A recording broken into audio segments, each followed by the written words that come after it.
Welcome home, darling. It's nice to see that you're finally home. Do you want to come, get in bed with me? Because I really want to read you a story. I've been kind of looking forward to reading a story with you tonight. I was hoping maybe it would become, a normal thing for us to do together. But if you're not interested, it's... Really? I'm really, really glad. It's a story from another side of the story. Fairy tales with a twist. And let's see. Can I see who wrote it?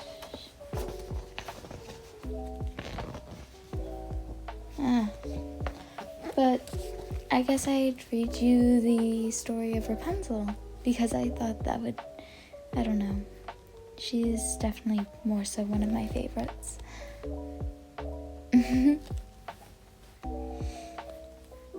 So maybe I can also work on a little bit more voice acting. Really, Rapunzel needed a haircut. The Story of Rapunzel, told by Dame Gothel. Let me tell you, it's lonely being a witch. When folks find out what I am, they steer clear. I have no friends at all. Not one. It's unfair, really. A sweet girl with beautiful hair once lived with me, and I used to have a fantastic garden. Neither the girl nor the plants cared one whit that I was a witch. My flowers bloomed bright and tall, my radishes were to die for, but sadly, I hadn't seen the girl or my garden in a while.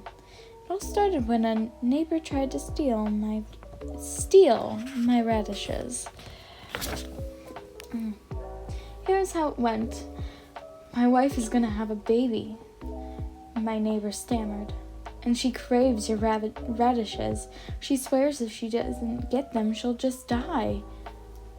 Okay, I said, but what will you give me in return? I can get a pretty penny for these at the farmer's market, But I have no money, not a single dime, he whined. Maybe I'll give you our baby? We can always have more, I guess. Of course I agreed. A baby would be better than gold. It would cure my loneliness. When the time came, the man brought the baby Rapunzel to me. I raised Rapunzel as my own daughter and gave her anything she wanted from my garden. Turnips, potatoes, berries, cucumbers. But do you know what her favorite food was? Radishes. The girl had good taste. And all those vegetables helped Rapunzel's hair grow long and red. She sang sweet songs as she helped me tend the garden. The longer Rapunzel's hair grew, the more she loved it. She washed it and combed it and brushed it and braided it and then washed it again. You have no idea how much I spent on shampoo. One day I heard a group of neighbors gathered outside my garden. I heard them whispering, plotting, planning. This time, however, no one wanted to steal my radishes. Nope, they wanted to steal Rapunzel and use her hair for wigs. So I did what any mother would do. I locked the girl away in a towel. I'm sorry, I suck at reading. So I did what any mother would do. I locked the girl away in a tower. Rapunzel, let down your hair. I would call, and she would lean out of the window and wrap her hair around a hook, and then I'd climb up. Every day, without fail, I brought her vegetables from the garden. At first, she seemed content, but one day she told me she was lonely. If anyone knows how loneliness feels, it's me. How can I help? I asked. Bring me every mirror you can find, Rapunzel said. Then I can keep myself company. Hauling a load of mirrors to the tower wasn't my idea of fun, but I did it anyway. I spent a week gathering every mirror in the village. Then I lugged them one by one into the tower. Let me tell you, it was not an easy task for an old witch like me. Thanks, Rapunzel said, but I don't need the mirrors anymore. I met a handsome prince. Thanks, Rapunzel said, but I don't need the mirrors anymore. I met a handsome prince. He climbs up to visit me every day. What? I roared. My voice rattled the windows and shattered the mirrors. He's going to steal you away. I panicked. What could I do? How could I keep the prince away?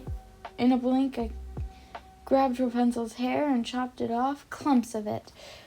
Rapunzel wailed, and I admit I felt a little bad. It'll grow back, I comforted. Short hair will be nicer for the summer, cooler, but she would not stop crying. Let's go home, dear, I said. I'll make you a radish salad, okay? I fastened her hair clippings to the hook, and we crawled down together.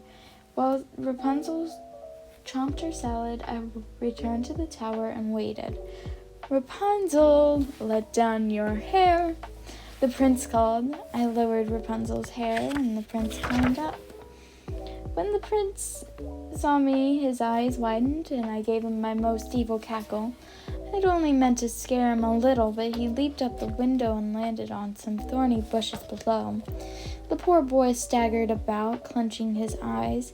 I was about to climb down and help him, but he did a terrible thing.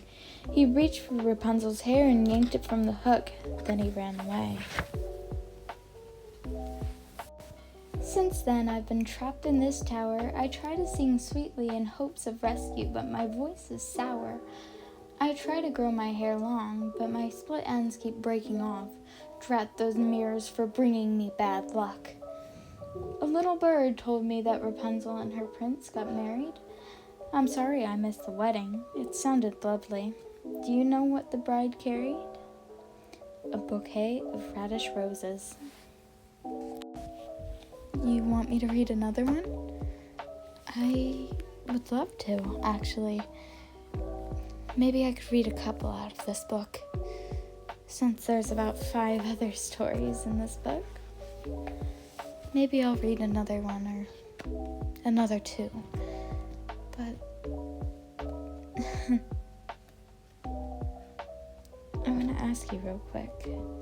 How was your day?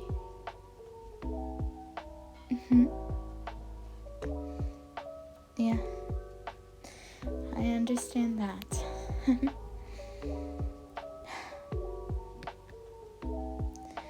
Well, yeah, I know that feeling. Definitely. Well, at least it seems to be as best as it could have been. If, of course, it was a bad day in your mind, but if it was a good day in your mind, I'm glad you enjoyed the day. My day? It's mainly just me sitting in bed. Honestly, I hate it whenever I feel too sore to get out of bed.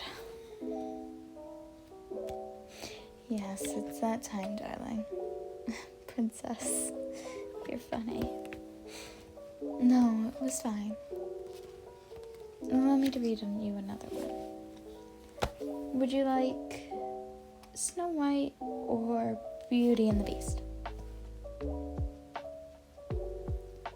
Snow White? Okay. Let me flip back to the table of content. Page 28.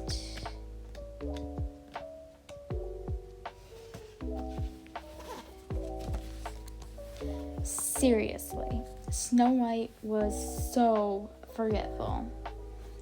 The story of Snow White, as told by the dwarves. I love Snow White, dear. I don't know why I wanted to give him a country accent. Let's try that again. I love Snow White dearly. She's a beautiful person inside and out, but honestly, the girl's got a mind like a leaky bucket. Here's the real story of Snow White and the Seven Dwarves. My name, by the way, is Seven. We dwarves used to have real names, but Snow White couldn't remember them. One day we came home from the mines to find our cottage door open. We thought we'd been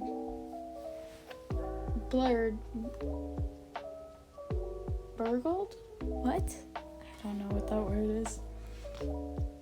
We thought we'd been robbed, I think it's supposed to be, pretty much. But no, it was just a lovely little girl sound asleep.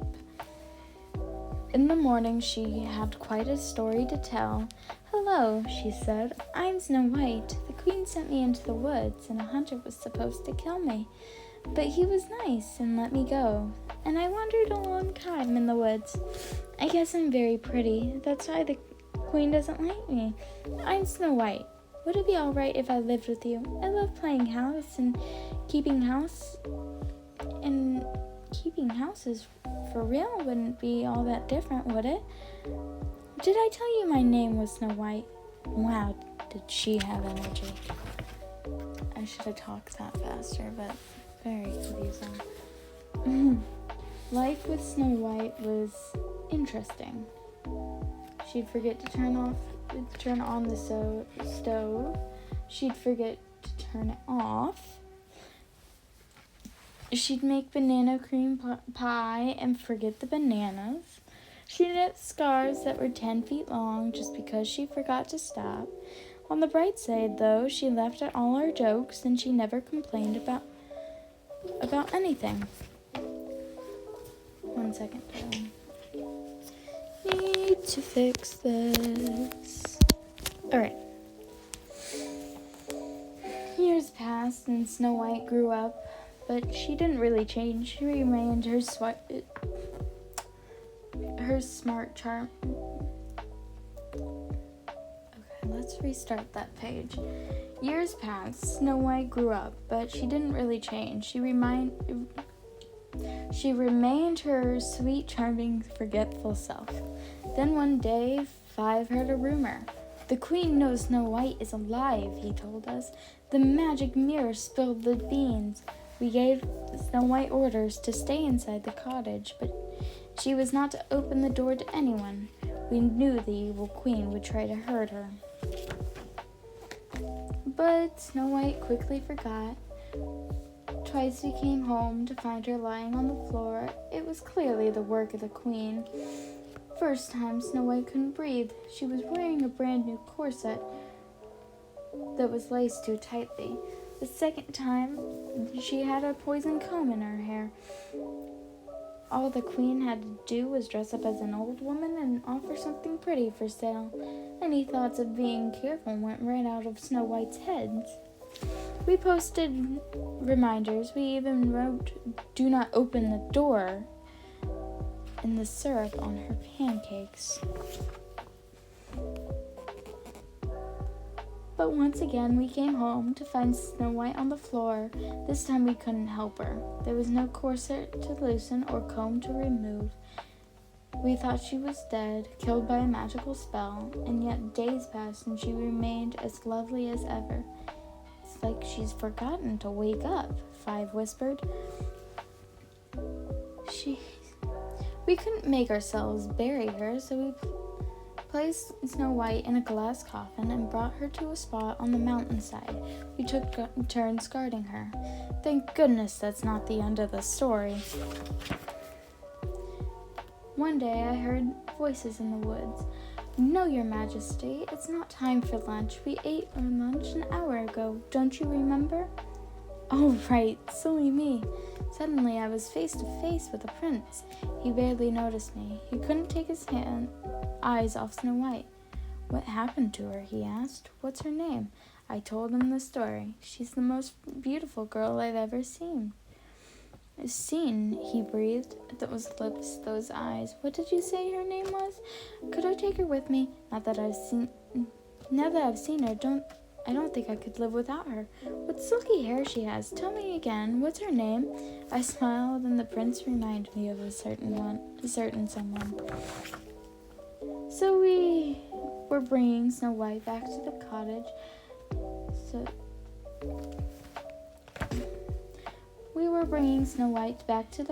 So the other dwarves could say goodbye. Without warning, the prince stopped and turned around. Hey, what about lunch? He asked. The servant slipped, the coffin slid, and Snow White coughed. I never heard such a beautiful sound out of her throat. I've never heard such a beautiful sound out of her throat through a bit of rosy red poisoned apple, that is. She sat up. Did someone say something about lunch? She asked. Yes, Snow White married the prince, of course. And the queen actually showed up at the reception, if you can believe it. Everyone threw dinner rolls at her and booed so loudly that she ran away and was never heard from again. Things are pretty much back to normal now. When it gets cold outside, we're grateful for our 10-foot scarves, and every once in a while we make banana cream pie without any bananas, just for old time's sake. Did you like that one? You're drooping. You can tell me to stop. Alright, I'll read one more. How about I read Sleeping Beauty? Just to, even out who.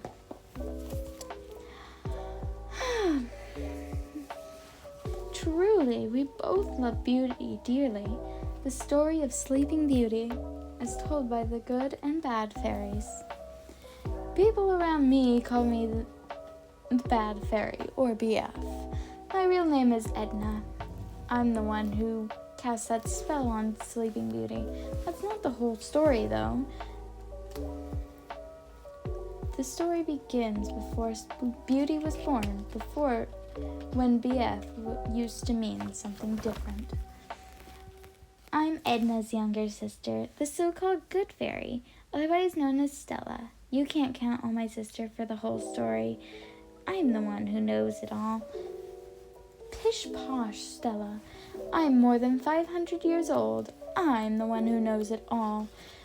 Now let me tell the story, please. I first met the king long ago. We became friends, and he named me his BF, which stood for Best Fairy back then. I bewitched his castle, and it sparkles to this day. Yes, Edna was once the king's BF, but over time her mind got a little rusty. During one lunar festival, Edna overdid it and made the moon glow too brightly. It nearly blinded everyone. I told her to stop. Moonlight, Edna said. Time to drop. She was supposed to say it, time to stop. The moon dropped fast, and after that, Edna wasn't invited to anything. It was just too dangerous to have her around. One day, the king and queen announced the biggest party ever, a feast for their new baby girl. The princess and all the fairies except Edna were invited. Each one of us prepared a special gift. I worked on gracefulness because, a princess shouldn't be klutzy. I did not get invited to the feast. A mistake. Surely the king wouldn't forget his BF, would he? So I prepared my gift for the princess. Compassion. Every princess needs the ability to feel and understand the troubles of her people, right? On the day of the feast, the guard checked the guard list, and I wasn't on it. I had never felt so bad in all my life.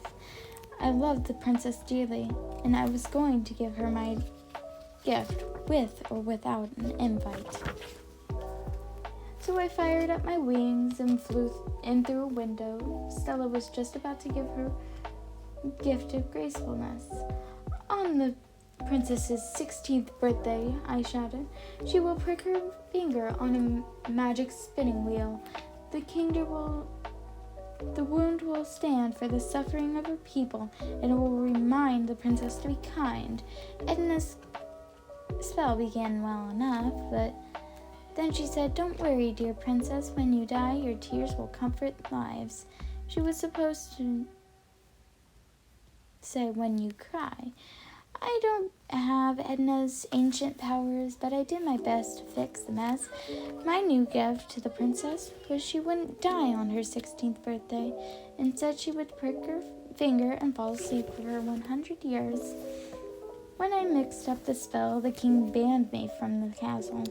I didn't have the chance to fix my mistake, so I waited on the princess's 16th birthday. I dressed up as an old woman, snuck into the tower, and spun the magic wheel myself. And that way the princess wouldn't do it, and we could avoid the whole sleeping for 100 years thing. I knew Edna was up to something, so I followed her. Her plan began okay, but then the princess walked in, and she had seen a light in the tower. Go away, Edna yelled, but it was too late. The princess had already stumbled and pricked her finger. What a klutz. I did the only thing I could do. I put the entire castle to sleep. Vines grew and spread. They covered the walls in the tower where the princess slept. For years, everyone snoozed. Over time, word traveled of Sleeping Beauty. Fairies checked in on her, you know.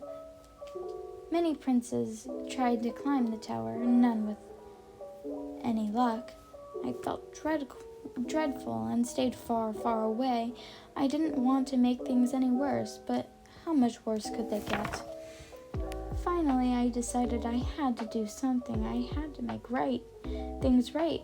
I dressed up as an old woman again and returned to the castle. I entered the castle grounds. I waved my wand and chanted, compassion is the fullest of gifts. Compassion will bless you and your lips. The vines fell off the tower and the prince ran up the stairs. Stella, who was spying on me again, flew up with me just in time to see the prince kiss the princess. At that moment, the castle sparkled and everyone awoke. No one except my sister knew I was the one who broke the spell. People still call me the bad fairy, but that's okay. I was happy to hear the prince and princess had a lovely wedding, and I'm already working on a gift for their new baby girl. The end. Sorry, that one probably sucked the most. I'm not really one for reading aloud.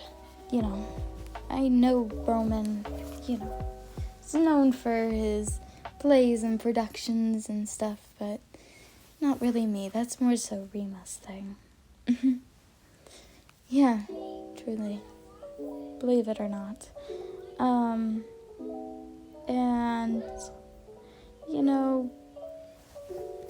I guess things are kind of busy around here, so yeah. But I think it's time that we head to bed, alright? So, you come on over here, and I'll cuddle you tightly. Rest your head on my chest, and just match my breathing. I love you, darling. I love you so much. It's always a pleasure to read you a story. So, I'll talk to you in the morning. My beautiful, beautiful princess. That's it. Cuddle close. Cuddle close.